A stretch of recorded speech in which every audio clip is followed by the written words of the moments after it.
तो आज का क्वेश्चन है discuss the major challenges facing the power sector in India, critically analyse the step taken by the government of India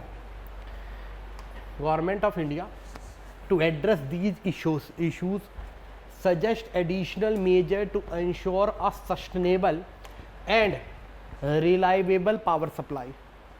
तो पहले तो आपको पता होना चाहिए कि जो पावर सेक्टर है हमारा वो डिस्ट्रेस में है। डिस्ट्रेस में क्यों है? क्योंकि अगर सबसे ज़्यादा एनपीएस की बात करें यानी नॉन परफॉर्मिंग एसेट्स की बात करें, नॉन परफॉर्मिंग एसेट्स क्या होते हैं बैंकिंग सेक्टर में? तो आपको पता होगा वो पैसा दिया हुआ, वो लोन दिया हुआ जो वापस नहीं आया है, वो बैंक्स का एनपीए होता है।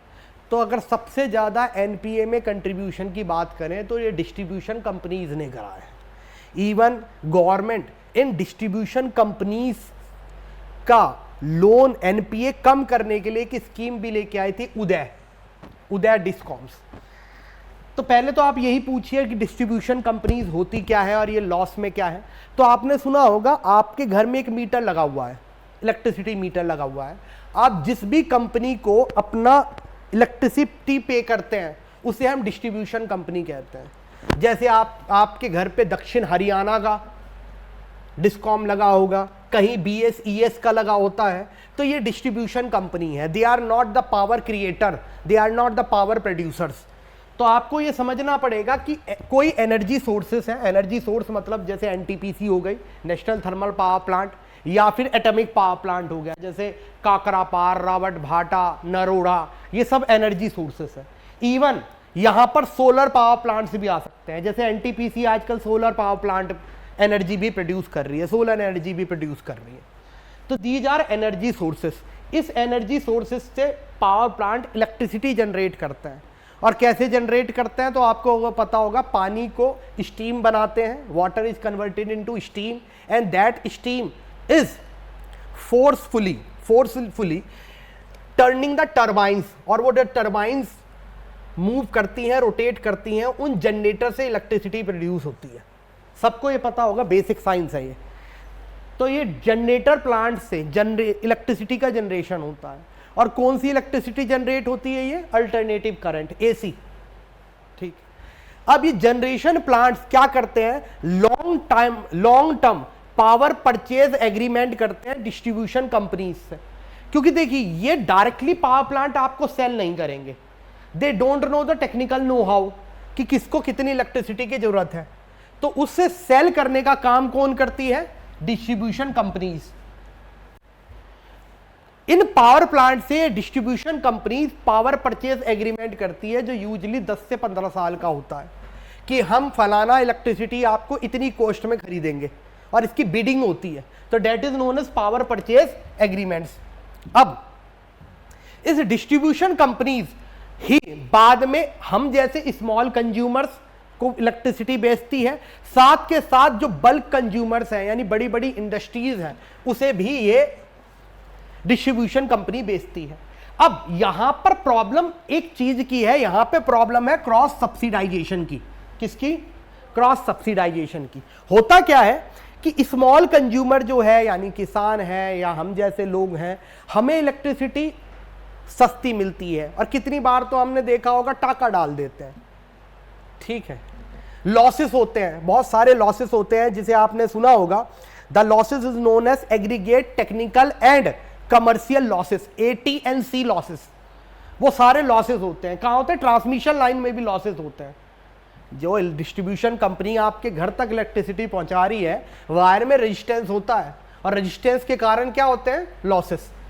तो प्रॉब्लम ये है कि जब ये बल्क कंज्यूमर यानी इंडस्ट्रीज को दिया जाता है, तो क्रॉस सब्सिडाइजेशन के कारण यानी आपको इलेक्ट्रिसिटी सस्ती देने के कारण, एग्रीकल्चर को इलेक्ट्रिसिटी सस्ती देने के कारण इंडस्ट्रीज को इलेक्ट्रिसिटी महंगी पड़ती है, और इसके कारण जो हमारे इंडस्ट्रियल आउटपुट है वो महंगा होता है।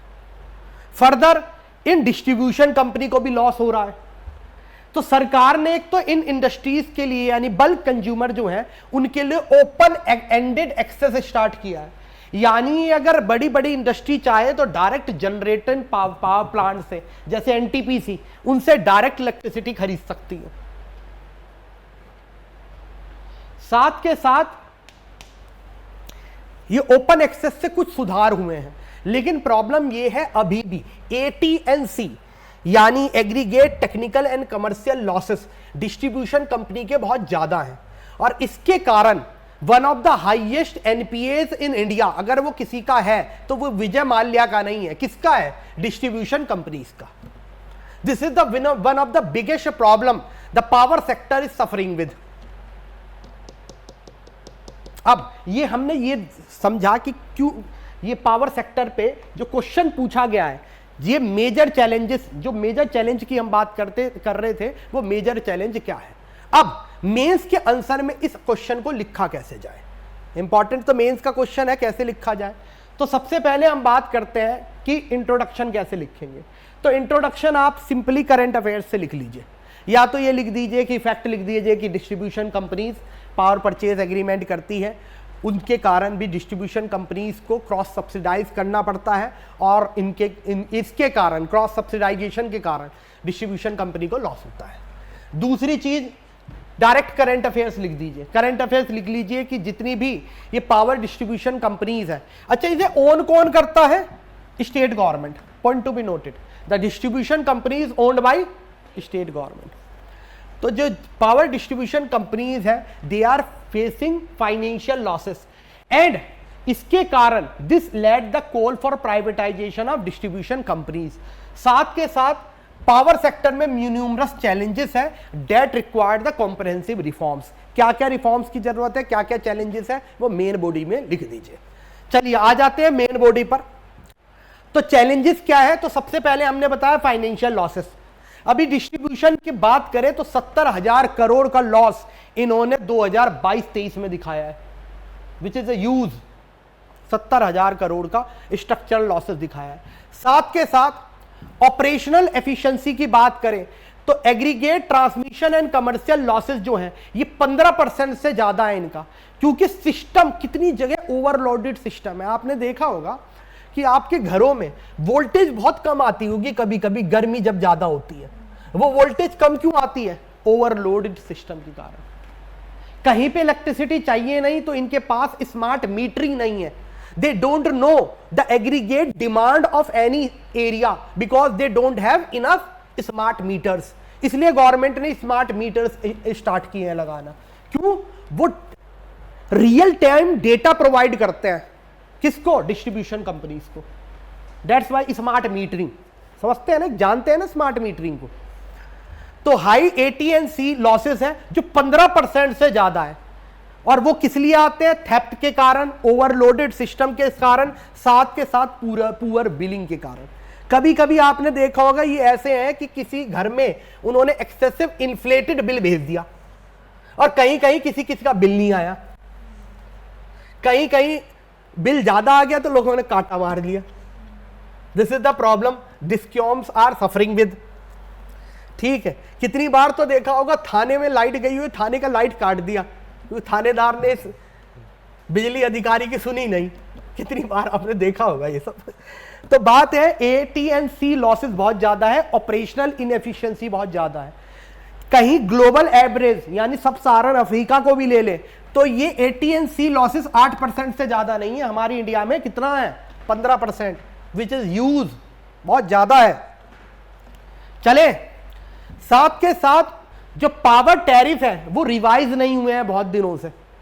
There is need of power tariff revision. तो इनएडिक्वेट टैरिफ रिवीजन, टैरिफ समझते हैं ना, कोस्टिंग। पॉलिटिकल फैक्टर भी है। अब बात ये है जो डिस्ट्रीब्यूशन कंपनी है ये किसके अंदर आती है?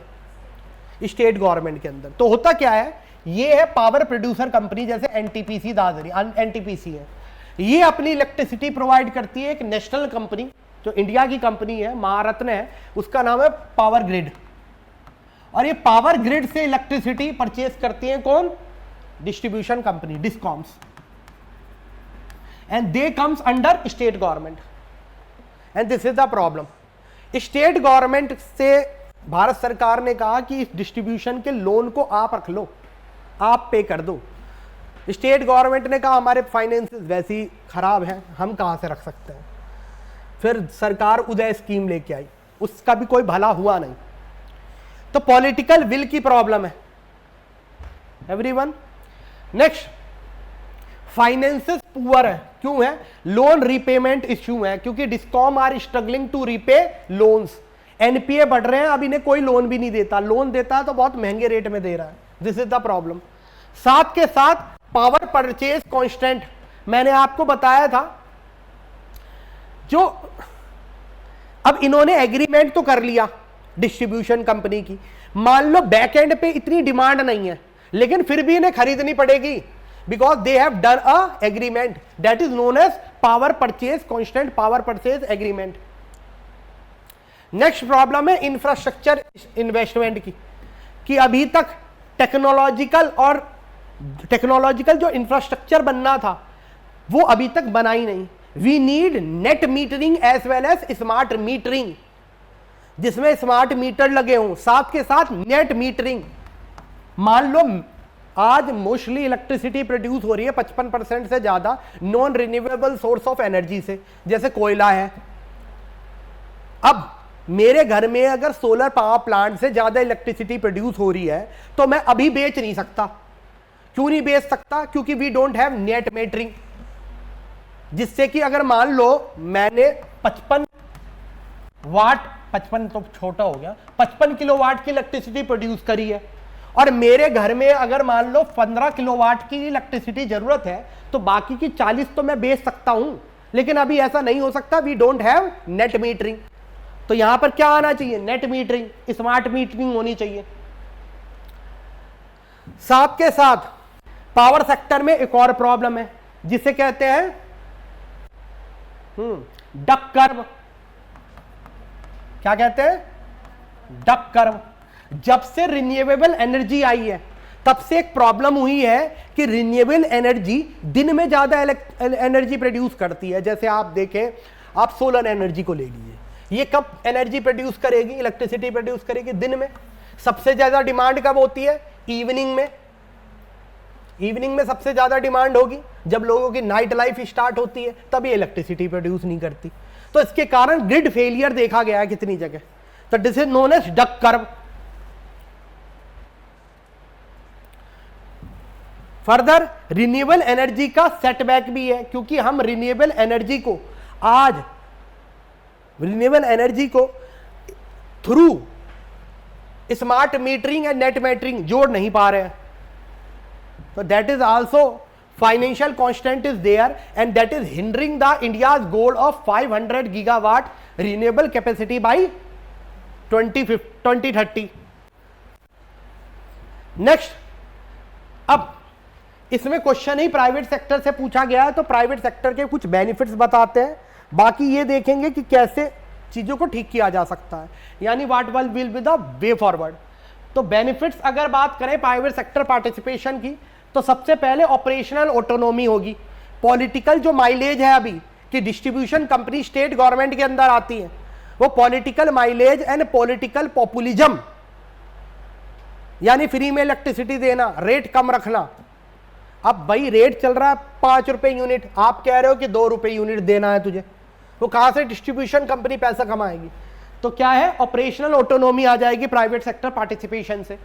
एफिशिएंसी और इनोवेशन आएगा, क्योंकि private sector is profit driven, तो इनोवेशन लेके आ सकता है। Customer service, private sector is known for better customer services. दिन में 5 बार फोन करेगा, रिचार्ज करा लो सर, क्यों नहीं करा रहे, कोई दिक्कत तो नहीं है। तो this is the benefits of private sector participation. Overall देखा जाए कुछ चैलेंजेस भी है प्राइवेटाइजेशन के। क्या क्या प्राइवेटाइजेशन के चैलेंजेस है? जैसे सब्सिडी रिजिडिटी। आज हमने इलेक्ट्रिसिटी को हाईली सब्सिडाइज कर रखा है, क्योंकि किसानों की भी इलेक्ट्रिसिटी यहीं से जाती है, खेती भी यहीं से चल रही है। अगर हम प्राइवेटाइजेशन कर देंगे तो प्रॉब्लम ये है कि प्राइवेटाइजेशन कर देंगे तो बैक एंड पे महंगी इलेक्ट्रिसिटी भी मिलेगी, किसानों को महंगी इलेक्ट्रिसिटी मिलेगी। This is the problem. साथ के साथ यूनिट जो है डिमांड पे बढ़ जाएगी, और इलेक्ट्रिसिटी तो बेसिक है। आज बात होने लगी है कि under article 21 right to electricity should be included as a fundamental right. 21st century में हम इलेक्ट्रिसिटी को फंडामेंटल राइट नहीं दे पा रहे हैं, तो क्या कर पाएंगे? And this is the bare basics everyone, मई के महीने में लाइट चली जाती है। This is a trauma on general public. तो आ जाइए, नेक्स्ट इंफ्रास्ट्रक्चर डेफिशिएंट है। अब प्राइवेटाइजेशन के साथ ऐसा तो नहीं हो जाएगा एकदम से कैपिटल एक्सपेंडिचर आ जाएगा। प्राइवेट आता है तो प्रॉफिट मोटिव से आता है, वो कैपिटल एक्सपेंडिचर इतना नहीं करेगा। फर्दर जो हम इनएफिशिएंसी देखते हैं इंफ्रास्ट्रक्चर में, वो ठीक नहीं होगी। अभी देखा होगा इतना लोड होता है, ट्रांसफार्मर फट जाता है, ऐसा लगता है जैसे अलकायदा ने बम डाल दिया हो ट्रांसफार्मर में। हमारे तो ट्रांसफार्मर फट रहे हैं, क्यों? ओवरलोडेड है वो। लेकिन कहने का होता है ट्रांसफार्मर फट रहे हैं मैडम हमारे यहाँ। This is the problem. Next systematic issue है कि वी हैव टू, हम चैलेंजेस की बात नहीं कर रहे कि इशू क्या, सिस्टमैटिक इशू है। जैसे हमें स्मार्ट ग्रिड की जो प्रॉब्लम जरूरत है, हम इसकी बात नहीं कर रहे हैं। हम सोच रहे हैं प्राइवेटाइजेशन से चीजें ठीक हो जाएंगी, ऐसा नहीं है। अभी हमने देखा किस तरह से प्राइवेटाइजेशन जो टेलीकम्युनिकेशन में हुआ, उसके कारण आम कंज्यूमर्स को नुकसान ही हुआ। इन द लॉन्गर रन धीरे धीरे टैरिफ बढ़ने लगे और लोग कहने लगे बीएसएनएल पे स्विच कराओ। तो बात यह है, सिस्टमैटिक इशू को ठीक करना जरूरी है एज कंपेयर टू प्राइवेटाइजेशन। ठीक, नेक्स्ट वे फॉरवर्ड क्या हो? सबसे पहले स्ट्रक्चरल रिफॉर्म किए जाए, ग्रेटर ऑटोनॉमी दी जाए। देखो, privatisation is not the solution, तो हम क्या करेंगे? ग्रेटर ऑटोनॉमी दी जाए। किसको? डिस्ट्रीब्यूशन कंपनीज को। साथ के साथ ट्रांसपेरेंसी, जो स्टेट इलेक्ट्रिसिटी रेगुलेटरी कमीशन है, उसमें ट्रांसपेरेंसी की जरूरत है, वो की जाए। ऑपरेशनल रिफॉर्म्स की जाए, जैसे बिलिंग एफिशिएंसी बढ़ाई जाए, जो AT&C लॉसेस हैं उन्हें कम किया जाए थ्रू बेटर टेक्नोलॉजी, जैसे smart grid is the answer. ठीक है।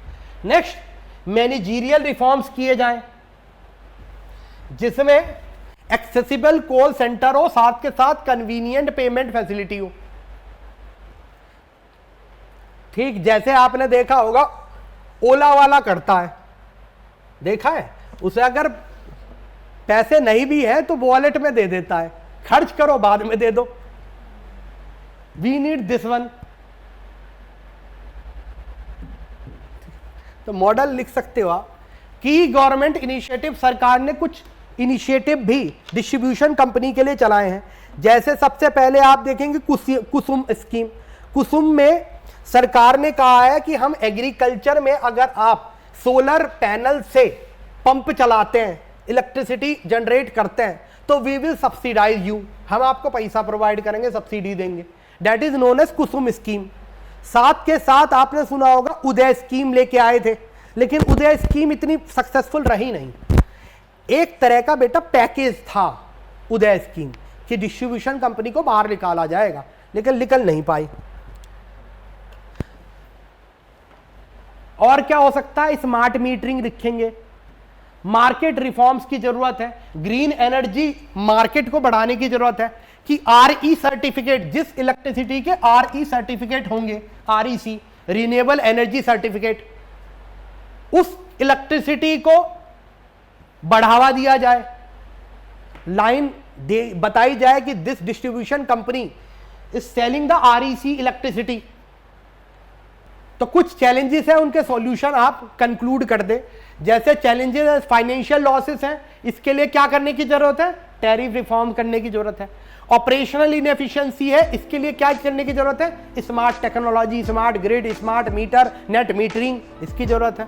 पॉलिटिकल इंटरफेरेंस है, इसके लिए क्या करने की जरूरत है? रेगुलेटरी ऑटोनॉमी देने की जरूरत है, जैसे हमने RBI को दे रखी है, ऑटोनॉमी है। ठीक है। नेक्स्ट, इंफ्रास्ट्रक्चर डेफिशिएंट है, इसके लिए क्राउड इन और प्राइवेट इन्वेस्टमेंट की जरूरत है।